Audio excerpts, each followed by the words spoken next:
Hello students, हमारा जो topic capital budgeting का चल रहा है, मैंने स्टार्टिंग में बताया आपको कि कैपिटल बजटिंग एक बहुत ही इम्पोर्टेंट टॉपिक है, चाहे वो बिजनेस इकोनॉमिक्स के लिए हो और चाहे वो फाइनेंशियल मैनेजमेंट के लिए हो, और कोई सा भी कोर्स हो, बीबीए हो, एमबीए हो, बीकॉम हो, राइट, एमकॉम हो, सब जगह इम्पोर्टेंट है। तो एक कॉमन टॉपिक है, तो उसको हमने स्टार्ट किया था। उसका एक लेक्चर हो चुका है जिसमें हमने क्या क्या अभी तक सीखा है, सुन लो। हमने अभी सीखा है कि इसका कॉन्सेप्ट क्या है, राइट, और ये लॉन्ग टर्म डिसीजंस से रिलेटेड है, और डिफरेंट कंपनी के पास कोटेशंस अवेलेबल हैं कोई पर्टिकुलर इन्वेस्टमेंट करने के लिए, किसी मशीन को ख़रीदने का डिसीजन लेने के लिए या किसी प्रोजेक्ट में इन्वेस्ट करने के लिए। तो उनमें से कौन सा बेस्ट है, उसके लिए डिफरेंट टेक्निक्स हमें बताई हुई हैं, जिन्हें हम कैपिटल बजटिंग डिसीजंस या कैपिटल बजटिंग टेक्निक्स कहते हैं। ये सारी टेक्निक्स केवल लॉन्ग टर्म डिसीजंस में यूज़ होती हैं, ऐसा हमने सीखा था। फिर उसमें हमारे मेथड्स कौन कौन से होते हैं, उनके नाम हमने सीखे थे। कैपिटल बजटिंग मेथड्स या टेक्निक्स के अंदर पे बैक पीरियड मेथड होता है। केवल नाम बताऊंगा, डिटेल के लिए पहला लेक्चर ऑलरेडी आपके पास है, वहीं से आपको करना होगा। तो payback period, rate of return method और present value method, urgency method. Payback period method में हमने 4 चीज़ें कैलकुलेट करना सीखी थी। पहला, पे बैक पीरियड इटसेल्फ, पे बैक पीरियड मेथड, राइट, 4 चीज़ें हमने सीखी थी। अब मैं शॉर्ट में लिख सकता हूँ क्योंकि हम वहाँ पर डिटेल में बता चुके हैं। पे बैक पीरियड में चैप्टर का नाम तो वही है, कैपिटल बजटिंग की बात हम कर रहे हैं, कैपिटल बजटिंग। पे बैक पीरियड मेथड में हमने पे बैक पीरियड मेथड सीखा था, पे बैक पीरियड की कैलकुलेशन सीखी थी। वो 2 सिचुएशन में सीखी थी हमने। ACF हमारे नॉट इवन, इवन नहीं है, एक जैसे नहीं है, राइट। ये थोड़ा सा इसलिए लिखना पड़ता है, थोड़ा बैकअप होना चाहिए। तो नेट इन्वेस्टमेंट को हम एनुअल कैश फ्लो से डिवाइड कर देते हैं, ये हमने सीखा था जब इवन है तब। ACF जब हमारे इवन है तब। अब जब इवन नहीं है, वो हर साल के एनुअल कैश फ्लो अलग अलग हैं, हर साल के एनुअल कैश फ्लो अलग अलग है। पहले साल का आपका अर्निंग है 10,000 रुपये, दूसरे साल का आपका अर्निंग है 20,000 रुपये, हर साल के कैश फ्लोज अगर अलग अलग हैं। तो मैंने आपको फॉर्मूला नोट कराया था, E+B/C। यहाँ पर NI stands for net investment, ACF stands for annual cash flow. मान लो 1,00,000 रुपये का कॉस्ट का इन्वेस्टमेंट है, मशीन की कॉस्ट है, और 25,000 रुपये साल का अगर ACF है, तो 4 साल में उसकी कॉस्ट कवर करके दे देगा। ये पेबैक पीरियड था। नॉट इवन के केस में आपको कम्युलेटिव ACF करके दिखाया था, ये हमने फॉर्मूला चलाया था, वो प्रीसीडिंग लेक्चर में कवर्ड है टॉपिक, हम ट्रैक से नहीं हटेंगे। अगर आपको वो डिटेल में चाहिए तो प्रीसीडिंग लेक्चर में अवेलेबल है। पेबैक पीरियड में दूसरा मेथड हमने सीखा था पोस्ट पे बैक पीरियड, जिसका दूसरा नाम हमने बताया था सरप्लस लाइफ भी होता है। इसका फॉर्मूला बताया था, जो भी प्रोजेक्ट की लाइफ है उसमें से पे बैक पीरियड को आपको लेस करना है, राइट। फिर इसके बाद हमारा तीसरा जो मेथड हमने सीखा था, पोस्ट पे बैक प्रॉफिट। पोस्ट पे बैक प्रॉफिट, पोस्ट पे बैक प्रॉफिट में हमने क्या किया था, 2 मेथड बताए थे। जो भी सरप्लस लाइफ है ना, सरप्लस लाइफ, उसका एनुअल कैश फ्लो से मल्टीप्लाई करना है और स्क्रैप उसमें जोड़ना है, क्लियर। और जब ACF हमारे हर साल के सेम है, इवन है, तब लगेगा ये। नहीं तो फिर बताया था आपको, टोटल ACF पूरे लाइफ में जितने भी आ रहे हैं उसमें से आपको नेट इन्वेस्टमेंट लेस करना है और स्क्रैप जोड़ना है। ये 2 फॉर्मूले हमारे पोस्ट पे बैक प्रॉफिट से रिलेटेड थे। एक था पोस्ट पे बैक प्रॉफिट इंडेक्स, पोस्ट पे बैक प्रॉफिट इंडेक्स। इसके लिए फॉर्मूला बताया था, जो भी आपका पोस्ट पे बैक प्रॉफिट आया है, पोस्ट पे बैक प्रॉफिट, उसको नेट इन्वेस्टमेंट से हम लोग डिवाइड करते हैं, क्लियर। आंसर में डिसीजन मेकिंग किस तरीके से होती है इनमें, ये बताया था मैंने आपको। जैसे मान लो 4 मशीन्स के कोटेशंस आपके पास हैं कि machine A B C D कोई सी भी खरीद सकते हो। अगर वो डिसीजन आपका पेबैक पीरियड के बेस पे होना है तो डिसीजन ऐसे होता है कि जो भी मशीन का पेबैक पीरियड सबसे कम है, दैट इज़ वेरी गुड, वो सबसे कम टाइम में अपनी कॉस्ट को कवर करके दे रही है। तो ये तो हो गया पेबैक पीरियड के बेस पे decision making. Post payback profit period, post payback period के बेस पे डिसीजन मेकिंग कैसे होगी? जो भी मशीन अपनी कॉस्ट को कवर करने के बाद उसमें बचा हुआ उसकी लाइफ का टाइम जिसका सबसे ज़्यादा है, सरप्लस लाइफ सबसे ज़्यादा है, पोस्ट पेबैक पीरियड सबसे ज़्यादा है, उसको आप प्रेफर करेंगे इन्वेस्टमेंट के लिए, उसको रैंक देंगे 1, बाकी रैंक उससे लोअर जाएंगे। ठीक है। ऐसे ही पोस्ट पेबैक प्रॉफिट के केस में भी जिस भी मशीन का या इन्वेस्टमेंट प्रपोजल का पोस्ट पेबैक का प्रॉफिट सबसे ज़्यादा है उसको आप प्रेफर करेंगे। ऐसा ही डिसीजन इसमें भी जाता है, पोस्ट पेबैक प्रॉफिट इंडेक्स में भी जिसका इंडेक्स ज़्यादा है उसको आप प्रेफर करेंगे। एक से ज़्यादा इन्वेस्टमेंट प्रपोजल या कोटेशन आपके पास होने पर इस तरीके से डिसीजन लेंगे। ये मैंने एक एक करके आपको बताया। अच्छा, इसमें एक ना इम्पोर्टेंट बात सबसे ज़्यादा जो हम सीखने वाले हैं आज वो है ACF की कैलकुलेशन। ACF के पूरे कॉन्सेप्ट को आज हम ढंग से सॉर्ट आउट कर देंगे कि एनुअल कैश फ्लो एग्जैक्टली क्या होता है, और फिर उसके बाद एक सवाल लेंगे जिसमें हम लोग एनुअल कैश फ्लो की कैलकुलेशन सीखेंगे, payback period, post payback period, post payback profit index, सारी चीज़ें सीखेंगे। तो देखिए one by one. Annual cash flow is the very important topic to be understood. Annual cash flow जिसको हम शॉर्ट में कहते हैं ACF, इसका दूसरा नाम ये भी होता है income after tax but before depreciation. Income after tax but before depreciation, right. तो कैसे ये इनकम कैलकुलेट होगी, कैसे ये हमारे पास आएगी, हम कैसे इसको कैलकुलेट करेंगे, ये हमें सीखना है। तो या तो ये क्वेश्चन में आपके पास दे रखा होता है, अगर ये दे रखा है तो सीधे आप यूज़ कर सकते हो अपने सवाल में, और अगर ये नहीं दे रखा है ना तो फिर आपको इसे कैलकुलेट करना होगा। और कैलकुलेट करने के लिए जितना भी सामान चाहिए वो सवाल में दे रखा होगा। सामान क्या क्या होगा? आपको सेल्स की इंफॉर्मेशन दे रखी होगी, राइट, और डिफरेंट कॉस्ट की इंफॉर्मेशन दे रखी होगी, और डेप्रिसिएशन की, टैक्स की, इस तरीके की जानकारियाँ सवाल में होंगी जिनकी हेल्प से आप एनुअल कैश फ्लो कैलकुलेट करेंगे। देखिए, सबसे पहले जो भी मशीन आप खरीद रहे हैं उस मशीन को खरीद कर जो भी प्रोडक्शन करेंगे आप, और उस प्रोडक्शन को फिर बाद में जब बेचेंगे तो जितना भी सेल प्राइस आपके पास आएगा, सेल वैल्यू आपके पास आएगा, उसको आप लिखेंगे। तो कैलकुलेशन ऑफ ACF, इसका फॉर्मेट बताते हैं। सबसे पहले जो भी आपके पास में सेल्स की वैल्यू आएगी उसको आप लिख देंगे। इसमें से आप लेस करेंगे सारे ऑपरेटिंग एक्सपेंसेस। सारे ऑपरेटिंग एक्सपेंसेस, वो वेरिएबल कॉस्ट हो सकती हैं, वो फिक्स्ड कॉस्ट हो सकती हैं, जो भी हैं वो सारे आप लेस करेंगे। एंड डेप्रिसिएशन को भी आप लेस कर देंगे। तो ये सारे ऑपरेटिंग एक्सपेंसेस एंड डेप्रिसिएशन घटाने के बाद जो अमाउंट आएगा उसमें से फिर आपको लेस करना होगा टैक्स।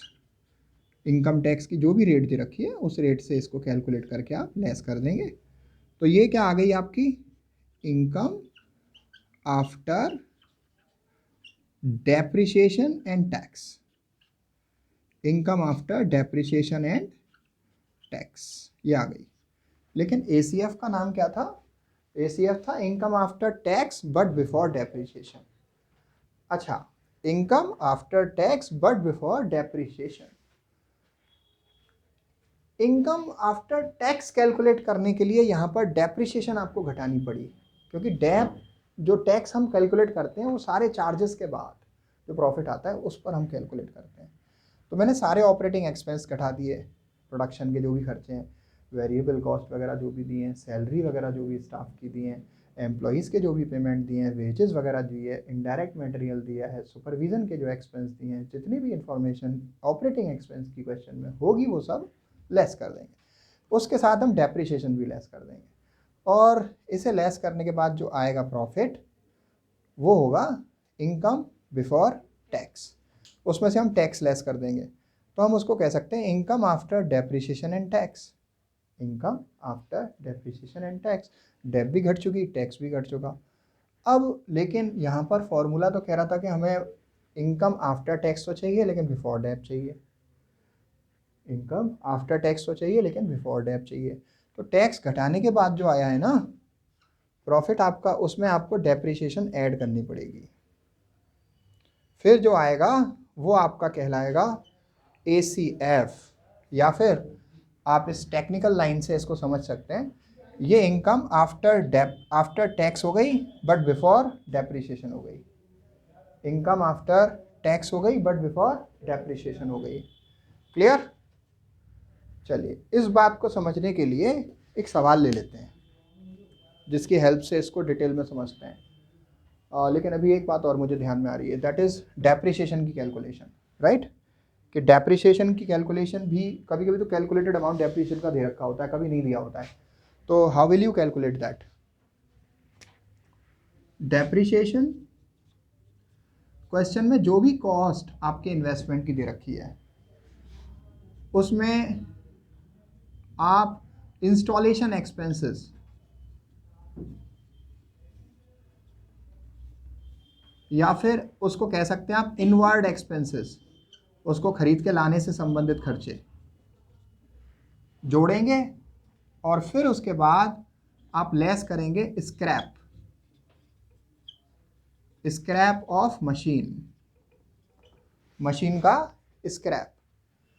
फिर जो आएगा ना उसको आप मशीन के लाइफ या प्रोजेक्ट का लाइफ जो ईयर्स में दे रखा होगा आपको, उससे आप डिवाइड करेंगे। दोबारा सुन लीजिए, मशीन की कॉस्ट प्लस उसे इंस्टॉल कराने का खर्चा, उसको फैक्ट्री तक लाने का खर्चा, टोटल जो आया उसमें से मशीन का स्क्रैप लेस करेंगे आप, फिर जो बचेगा उसको नंबर ऑफ लाइफ ईयर्स से डिवाइड करेंगे,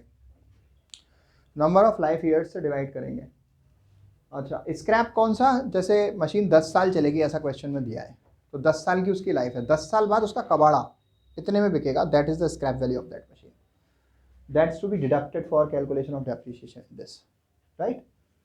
सो डेप्रिसिएशन पर एनम आ जाएगी, वो डेप्रिसिएशन आपको यहाँ यूज़ करनी है सवाल में, ठीक है? तो एक सवाल लेते हैं इस बात को और ढंग से समझने के लिए। सवाल लिखा है कि एक कंपनी है, राइट, उसे कुछ स्पेशल मशीन्स खरीदनी है और मैनेजमेंट मशीन को तब तक नहीं खरीदना चाहता जब तक उनकी कॉस्ट 3 साल में कवर नहीं हो जाए, राइट? तो क्या इन्फॉर्मेशन है हमारे पास जानकारी ये है कि कोई मैनेजमेंट है, उसे स्पेशल मशीन्स खरीदनी है और वो तब तक नहीं खरीदना चाहता जब तक उसकी कॉस्ट हमारी 3 साल में कवर नहीं हो जाए, राइट? तो देखते हैं साहब, इस जानकारी को थोड़ा सा शॉर्ट में हम लिखते हैं। उन्होंने कहा साहब प्रैक्टिकल प्रॉब्लम ये है कि स्पेशल मशीन खरीदनी है या बहुत सारी स्पेशल मशीन्स खरीदनी है। क्राइटेरिया क्या दिया है? क्राइटेरिया दिया है कि पे बैक पीरियड कितना होना चाहिए? 3 साल से कम होना चाहिए। 3 साल से कम टाइम में अगर कोई मशीन अपनी कॉस्ट को कवर कर देगी उसे हम खरीद लेंगे, अदरवाइज नहीं खरीदेंगे। ये हमारी इंफॉर्मेशन। फिर आगे देखो, उन्होंने आगे सवाल में दिया है मशीन की कॉस्ट है 3 लाख रुपए। मशीन की कॉस्ट दे दी आपको 3 लाख रुपए कि अगर आप मशीन खरीदते हो तो आपको कितने पैसे खर्च करने? 3 लाख रुपए। फिर इसको आपको बता दिया कि लाइफ कितनी है? 8 साल है। लाइफ बता दी आपको 8 साल, 8 ईयर्स की लाइफ। और इस मशीन को खरीद कर अगर आप प्रोडक्शन करते हैं तो उसे आप बेच पाएंगे साल में 4 लाख रुपए में। 4 लाख रुपए साल की हमारी सेल हो गई, 4 लाख रुपीज़ पर एनम की हमारी सेल हो गई। जो वेरिएबल कॉस्ट हैं वो हमारी कितनी दी हुई हैं? 60% of sales, variable cost 60% of sales, right. फिर इसके बाद देखिए टैक्स का रेट है 50%, टैक्स आपको बताया कितना 50%। फिर आपसे कहा कि 3 साल के क्राइटेरिया को यूज़ करें, आप ध्यान रखें 3 साल का क्राइटेरिया जो उसकी कॉस्ट को कवर करने का है उसको आप ध्यान में रखें, क्लियर। और बताएं क्या ये स्पेशल मशीन हमें ख़रीदनी चाहिए या नहीं। अपना आंसर आप सपोर्ट करें with the calculation of that time which is required to cover that cost of machine. कहने का मतलब आपको देखो सवाल में सीधे नहीं लिखा होगा, सवाल में सीधे नहीं लिखा होगा कि आप पेबैक पीरियड कैलकुलेट करो, राइट। सवाल में क्या लिखा होगा, सवाल में जैसे यहाँ पर लिखा हुआ है based on the criteria of 3 years recovery period should the special machine B purchase. 3 साल के रिकवरी पीरियड के क्राइटेरिया को ध्यान में रखकर क्या मशीन खरीदी जानी चाहिए, मतलब पेबैक पीरियड की बात की उसने। आगे और देखो, support your answer with the computation of the period of time required for the investment of that. मतलब इस क्राइटेरिया को भी ध्यान में रखो, जो टाइम पीरियड लगेगा उस मशीन की कॉस्ट को कवर करने में, तो यहाँ पर भी पेबैक पीरियड की बात की उसने, क्लियर। तो डेप्रिसिएशन के लिए स्ट्रेट लाइन मेथड अडॉप्ट करने के लिए कहा उन्होंने।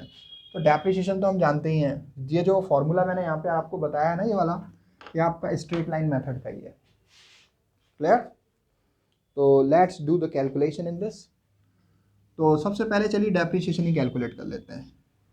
मशीन की कॉस्ट हमारी कितनी है, मशीन की कॉस्ट है 3 लाख रुपए।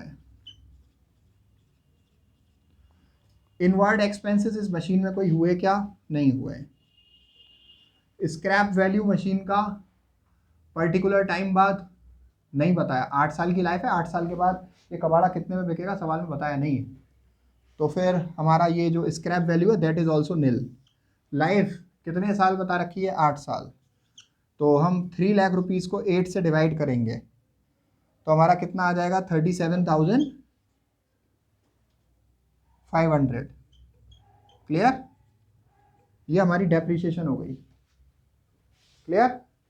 अब देखिए इन दिस कि इसके बाद हमें क्या निकालना है, इसके बाद हमें निकालना है एनुअल कैश फ्लो, राइट। कैसे, कौन सी इंफॉर्मेशन यूज़ करके, सेल्स को, वेरिएबल कॉस्ट को, डेप्रिसिएशन को, टैक्स को, सबको यूज़ करके, क्लियर। अब देखिए कैसे उस चीज़ को हम फाइंड करते हैं इन दिस। स्टेप 1 मैंने आपको वर्किंग नोट में बता दिया कि हमने डेप्रिसिएशन कैलकुलेट कर लिया, this is the working note. फिर हम कैलकुलेट कर रहे हैं calculation of annual cash flow. तो सबसे पहले जो भी आपके पास सेल्स का अमाउंट है उसको लिख लीजिए, कितना है 4 लाख रुपीज़ का सेल्स का अमाउंट है। इसमें से आप लेस करिए वेरिएबल कॉस्ट जो कितनी है 60% है, सवाल में बताया वेरिएबल कॉस्ट कितनी है 60% है। 4 लाख रुपीज़ का 60% आप कैलकुलेट करते हैं 2,40,000 आता है। इसको आप लेस कर दीजिए, कितना बचेगा 1,60,000, क्लियर। फिर इसके बाद आप लेस करिए डेप्रिसिएशन। डेप्रिसिएशन आपकी कितनी थी 37,500 रुपीज़ की, इसको भी लेस कर दीजिए। फिर इसके बाद कितना रिमेनिंग अमाउंट आता है 500, 9 minus 7 is 2 and that is 5 minus 3 is 2 and this is 1,22,500, no problem. फिर इसके बाद आपको क्या करना है, इसके बाद आपको टैक्स लेस करना है। कैलकुलेशन प्रॉपर साथ के साथ आप चेक करते हुए चलेंगे।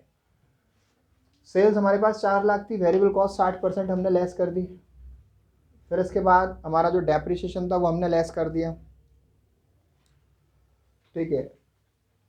और जो अमाउंट आया अब इसमें से हम लेस करेंगे टैक्सेशन, क्योंकि हमारा फॉर्मूला क्या कह रहा है, सेल्स में से operating expenses and depreciation less करनी है। मैंने ऑपरेटिंग एक्सपेंस लेस कर दिया वेरिएबल कॉस्ट, फिर अब मैं डेप्रिसिएशन भी लेस कर रहा हूँ, ठीक है। फिर मैं टैक्स लेस करूँगा, फिर मैं डेप्रिसिएशन को ऐड करूँगा तो मेरा ACF आ जाएगा। तो अभी इसके बाद कैलकुलेशन साथ साथ करते जाइएगा। इसके बाद टैक्स लेस करो, टैक्स कितने परसेंट है 50%। 50% कितना आया इसका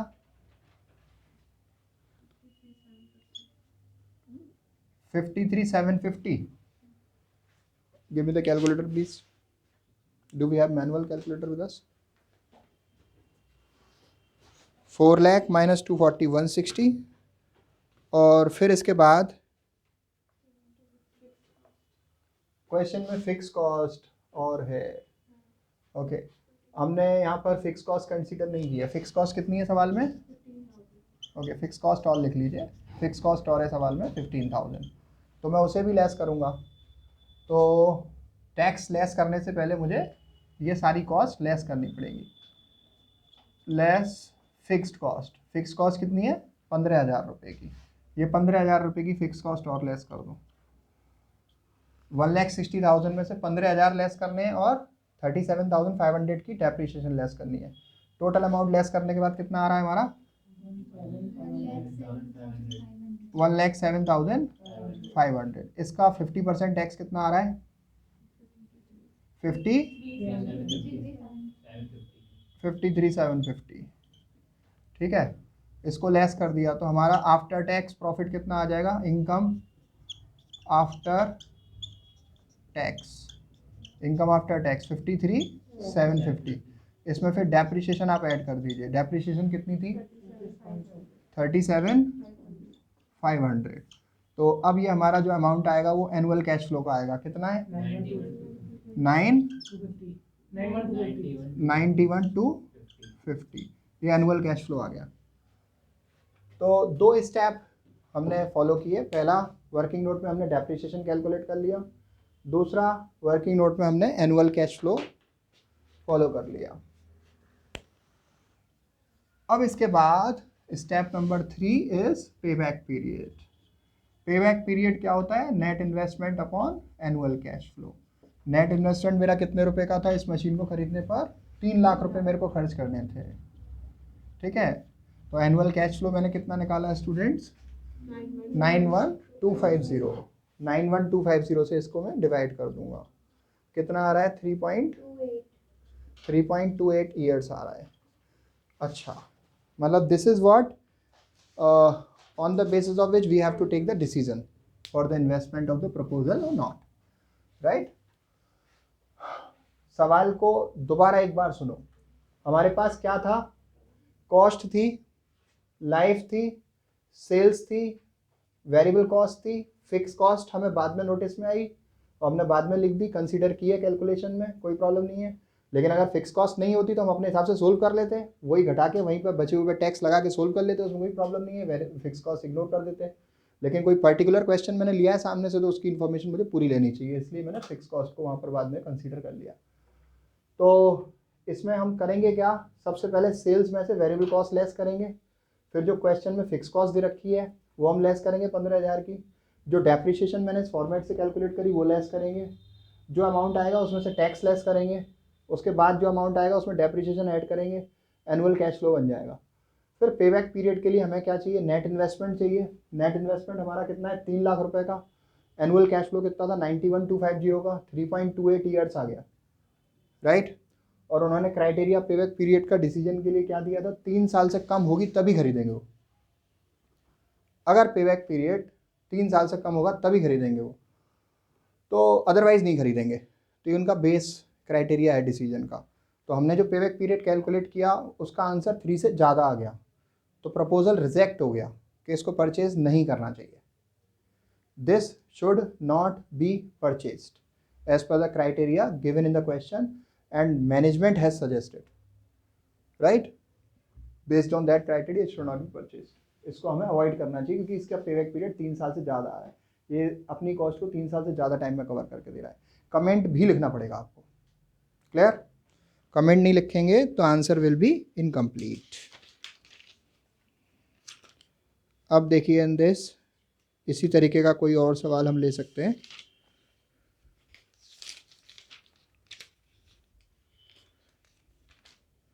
एक क्वेश्चन लेते हैं जिसमें हमारा जो है डिसीजन मेकिंग डिफरेंट वो होंगी मशीन्स या फिर प्रोजेक्ट, उसके बेसिस पे कैसे होगा.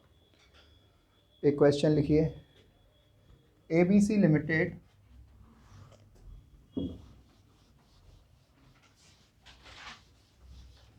ABC limited is deciding to make an investment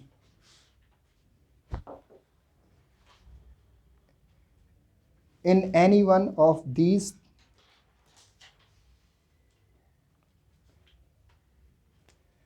three projects X, Y, Z। तो 3 प्रोजेक्ट है हमारे पास X, Y, Z और ABC लिमिटेड को इन तीनों प्रोजेक्ट में से कोई एक इन्वेस्टमेंट सिलेक्ट करना है, राइट। तो हम इंफॉर्मेशन में लिख लेते हैं, इन तीनों प्रोजेक्ट की कॉस्ट हमारे पास है 1 लाख रुपीज़, 140,000, 140,000।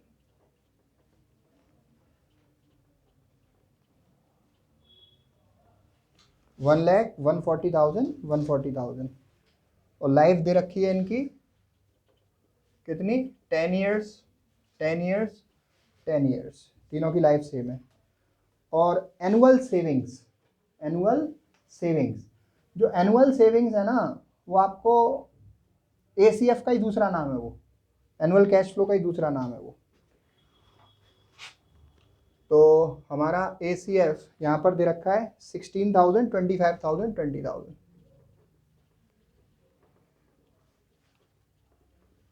ठीक है। फिर आपसे कहा कि टैक्स इग्नोर करें, इग्नोर टैक्स, टैक्स इग्नोर करिए और फाइंड करिए पेबैक पीरियड। दूसरा कहा पोस्ट पेबैक पीरियड। तीसरा आपसे कहा उन्होंने index, index of post payback profit. Clear? Index of post payback profit, this is a very question here, right. तो अब आपसे 3 कोटेशन दे दिया आपको, machine X, machine Y, machine Z से रिलेटेड, और उनकी इंफॉर्मेशन दे दी और आपसे रिक्वायर किया है कि कौन सा वाला बेस्ट प्रपोजल है, तो आप डिसीजन कैसे लेंगे, राइट। तो इन दिस आपको करना क्या है, सबसे पहले आप इन तीनों मशीन्स के लिए payback period, post payback period और पोस्ट पेबैक प्रॉफिट और फिर उसका इंडेक्स फाइंड करिए। फिर उसके बाद डिफरेंट बेसिस पे उनको रैंक दीजिए, एक प्रेफरेंस कौन सी वाली मशीन को जाना चाहिए। तो सॉल्यूशन कैसे होगा देखिए, कैलकुलेशन ऑफ या decision making statement, decision statement, decision statement ले लेते हैं। Machine X, machine Y, machine Z। Payback period find करते हैं सबसे पहले। पेबैक पीरियड के लिए हमें मालूम है फॉर्मूला, नेट इन्वेस्टमेंट को हमें एनुअल कैश फ्लो से डिवाइड करना है। तो X मशीन का नेट इन्वेस्टमेंट है 1 लाख रुपए, एनुअल कैश फ्लो मेरे पास है 16,000। Y मशीन का नेट इन्वेस्टमेंट है हमारे पास 1,40,000 रुपये और एनुअल कैश फ्लो है 25,000 इन दिस। और Z मशीन का एनुअल नेट इन्वेस्टमेंट है 1,40,000 और एनुअल कैश फ्लो कितना है 20,000। तो हमारा यहाँ पर पेबैक पीरियड कितना आ गया X मशीन का 6.25 ईयर्स, मतलब X मशीन अपनी कॉस्ट को इतने टाइम में कवर करके दे रही है। Y मशीन का कितना आ गया 5.6 ईयर्स, Y मशीन अपनी कॉस्ट को इतने टाइम में कवर करके दे रही है। Z मशीन के लिए 7 ईयर्स। अब इसी के ठीक बाद देखिए, अच्छा यहाँ से आप समझ लीजिए रैंक, पेबैक पीरियड के बेस पे डिसीजन कैसे बनता है, जिसकी आंसर्स कम होती है उसको फर्स्ट रैंक देते हैं। Y मशीन को खरीदना यहाँ पर सबसे प्रिफर्ड ऑप्शन है क्योंकि ये सबसे कम टाइम में अपनी कॉस्ट को कवर करके दे रही है। सेकंड रैंक जाती है हमारी मशीन X को और थर्ड रैंक जाती है हमारी मशीन Z को। Is that okay? अब देखिए दूसरा पॉइंट हमें फाइंड करना है post payback period, right. Post payback period मतलब surplus life is the very second name of to this, इसका दूसरा नाम है सरप्लस लाइफ। अच्छा ये कैसे आपका फाइंड होता है, लाइफ में से आपको पेबैक पीरियड लेस करना है। लाइफ आपके साथ कितनी थी 10 साल, 10 साल, 10 साल, राइट। तो 10 साल में से इसका पेबैक पीरियड आप 6.25 लेस कर देंगे तो इसका पोस्ट पेबैक पीरियड या सरप्लस लाइफ आ जाएगा 3.75 ईयर्स। क्लियर? 3.75 ईयर्स। और इसका कितना आ जाएगा? 10 में से आपको लेस क्या करना है? 5.6, तो ये आ गया 4.4 ईयर्स। और इसकी लाइफ 10 ईयर्स में से 7 ईयर्स माइनस करने हैं तो 3 ईयर्स का पेबैक पीरियड। अच्छा, पेबैक पीरियड के बेस पे भी डिसीजन आपका हो सकता है, जिसका पेबैक मतलब पोस्ट पेबैक पीरियड के बेस पे भी डिसीजन हो सकता है, जिसका ज़्यादा है उसको आप नंबर 1 दोगे। लेकिन यहाँ पर पोस्ट पेबैक प्रॉफिट पूछा है शायद, हाँ, पोस्ट पेबैक प्रॉफिट पूछा है, पोस्ट पेबैक पीरियड नहीं पूछा है। तो पोस्ट पेबैक प्रॉफिट मुझे फाइंड करना है इन दिस, राइट। उसके लिए फॉर्मूला लगाना पड़ेगा, पोस्ट पे बैक प्रॉफिट। इसके लिए फॉर्मूला है, जो भी आपकी सरप्लस लाइफ है उसमें एनुअल कैश फ्लो का मल्टीप्लाई करो और कोई भी स्क्रैप वैल्यू आ रही है उसे ऐड करो, ये फॉर्मूला है। तो सरप्लस लाइफ हमारी कितनी है? 3.75। देखो ACF आपको वजह से केवल एक बार दे दिया 16,000 और लाइफ है 10 ईयर्स, तो 16,000 हर साल आपका 16,000 का ही ACF है। तो ACF are even throughout the life of the project, right. ऐसे मत देख लेना कि ये वाला ये वाला ये वाला, ये तो मशीनें अलग अलग हैं, सारी मशीनों का एक जैसा नहीं मांग रहे हैं हम, एक मशीन का उसके लाइफ स्पैन में सेम मांग रहे हैं। अगर एक मशीन जैसे मशीन X है, उसका 16,000 रुपये साल हो रहा है 10 साल तक, तो ACF is even for Y machine is also ACF even, right. अगर इन 10 साल का ACF अलग अलग दे रखा है कि पहले साल में इतना, दूसरे साल में इतना, तीसरे साल में इतना, जो कि अलग अलग है, वो कहलाएगा not even. Okay, so even वाला फॉर्मूला लगाइए इसमें। सरप्लस लाइफ कितनी है? 3.75। एनुअल कैश फ्लो हमारा कितना था इसमें? 16,000। और कोई स्क्रैप वैल्यू तो थी नहीं, तो मल्टीप्लाई कर दीजिए, कितना आ गया ये? 60 एंड 000, 60,000। और इसके लिए पोस्ट पेबैक प्रॉफिट कैसे आएगा? 4.4 इंटू इसका ACF कितना है? 25,000। इसको मल्टीप्लाई करेंगे कितना आएगा?